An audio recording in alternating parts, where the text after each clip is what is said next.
parents were murdered right next to them. And President Biden is condemning the Hamas attacks as Hamas abducts and murders innocent civilians.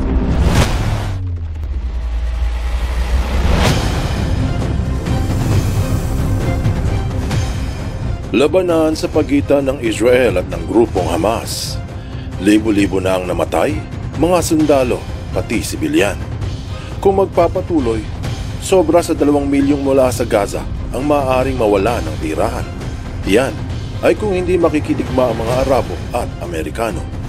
Marami ang nagsasabi na hindi raw terorista ang grupo ng Hamas, kung hindi, freedom fighters.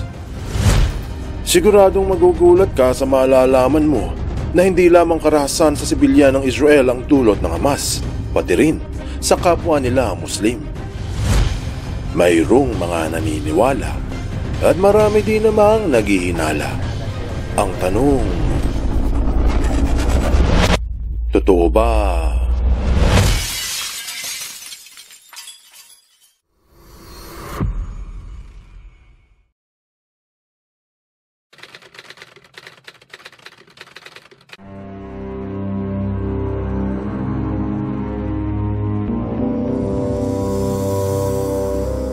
Halos 1 buwan na mula noong sumalakay ang grupo ng Hamas sa Israel at pumatay ng 1,400 katao.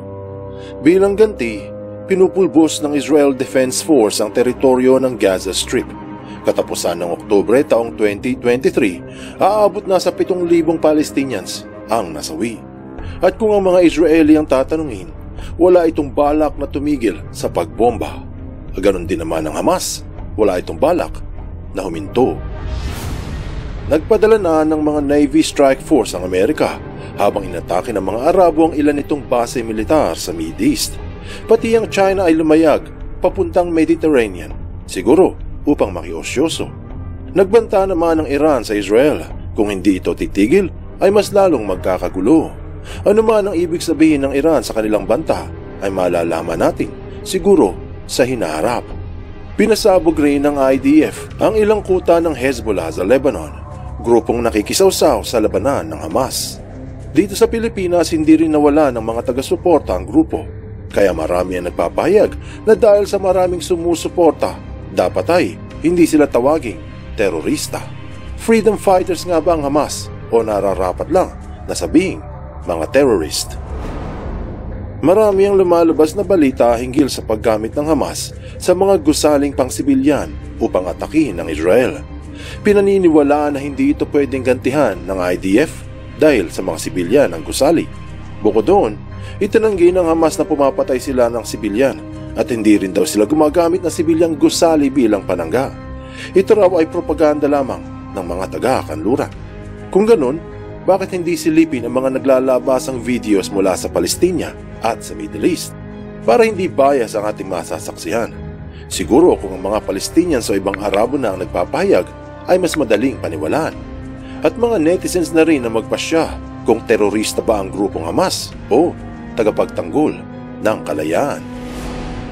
Noong taong 2020, nakapanayam ng Memory TV si Dirar Belhul Al-Falasi, isang miyembro ng UAE Federal National Council, isang samahang Muslim sa United Arab Emirates na tumutulong sa mga Palestinians at nagpapadala ng mga donasyon sa mga ospital doon, paaralan at iba pa. Ito ang sinabi niya hinggil sa Hamas. تعطي المحتاج ولا تعطي لا السلطة ولا حماس. هم هاي الحسبة طلعت منهم، طلعوهم برا من الحسبة، نعطي المحتاج. ولهذا أفضل مثال الإمارات في ظل الجائحة والناس محتاجين، وهذا أرسلت رفضوا يستلمونه لأنهم ما يهمهم من الفلسطيني الإنسان العادي، هو يهمه مصلحته لأن هاي المواد بتدخل هو ما بيستلم. Ayon sa miyembro ng konseho na nagbibigay ng tulong ang UAE sa Palestinian Authority o sa Hamas noon, pero ngayon na hindi na, nagbibigay lang sila sa mga nangangailangan sa Palestina.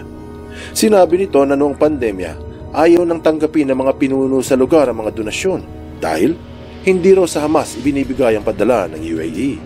Ayon din sa pahayag, walang pakialam ang mga pinuno doon sa mga kababayan nilang Palestinians. Siguro naman, hindi na maitatanggi ang pahayag ng mga taga-UAE. Pwera na lang kung ang isa ay nagtatanga-tangahan. Tapos noong taong 2014, ibinulgar ng isang Egyptian na si Magdi Khalil ang ginagawa ng Hamas sa mga ospital, sa paaralan, mga moske at sambahan sa Gaza at West Bank. Ito ang sabi niya. التي منيت بها غزة من الصواريخ الحمساوية الخطأ. يعني في صواريخ حمساوية خطأ سقطت على غزة أصابت أضعاف الذين أصيبوا في إسرائيل. مثلا صاروخ في غزة وقع على مخيم الشاطئ قتل 10 أطفال.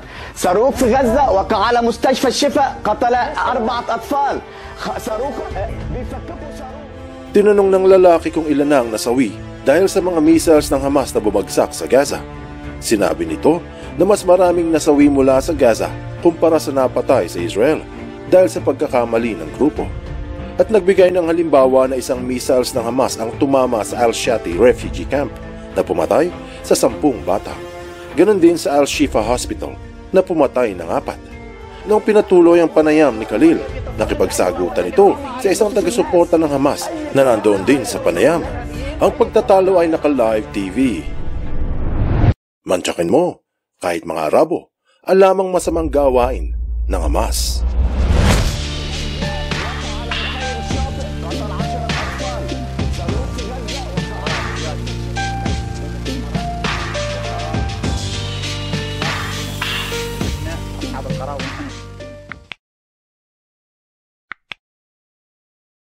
Terorista o tagapagtanggol ng mga naaapi.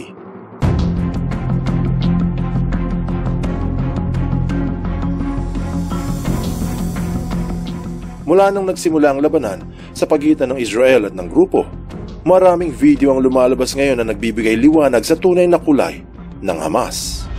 Pero kung ayaw mo pa ring maniwala, marahil dahil sa ikaw ay nasasaktan sa ibinubulgar ng mga Arabo, o marahil ang iyong utak ay nakararanas ng tinatawag nilang cognitive dissonance o matinding pagkalito kung ano ang realidad sa panaginip.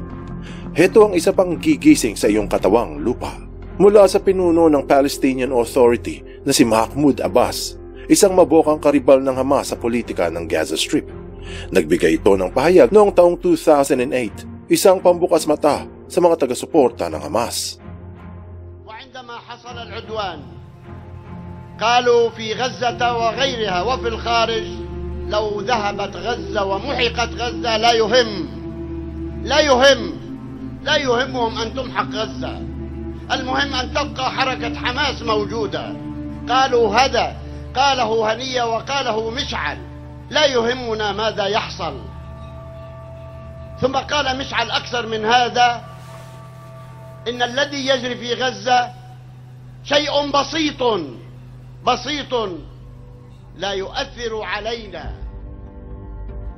Ayon sa pinuno, noong nagsimula ang pag-atake ng mga Israeli, sinabi ng mga miyembro ng Hamas na nakatira sa ibang bansa na wala silang pakialam kahit mabura ang Gaza.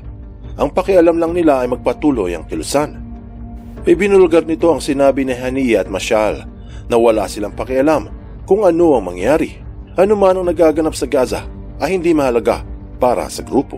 Mga katagang walang nais makarinig.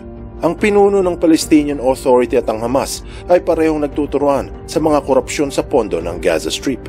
Ang sinabi ng pinuno ay patunay na hindi talaga nagmamalasakit ang Hamas sa mga taga-Gaza Strip. Bagkusay, ginagamit lang nito ang mga sibilyan bilang panangga sa mga nagbabagsakang bomba.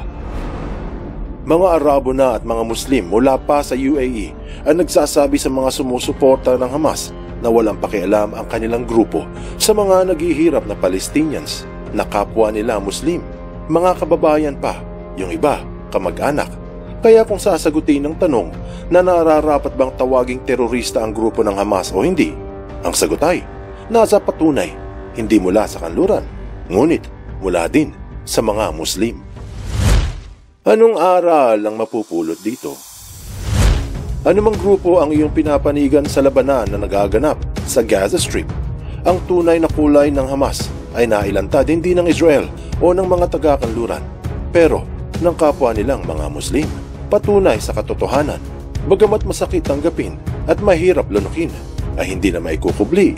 Ika nga nila, The truth hurts. Kaya madalas, kailangan ng tapang upang harapin ang masakit na katotohanan.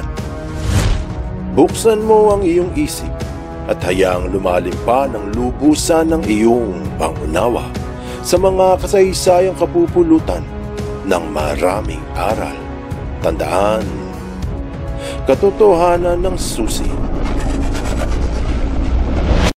sa tunay na kalayaan.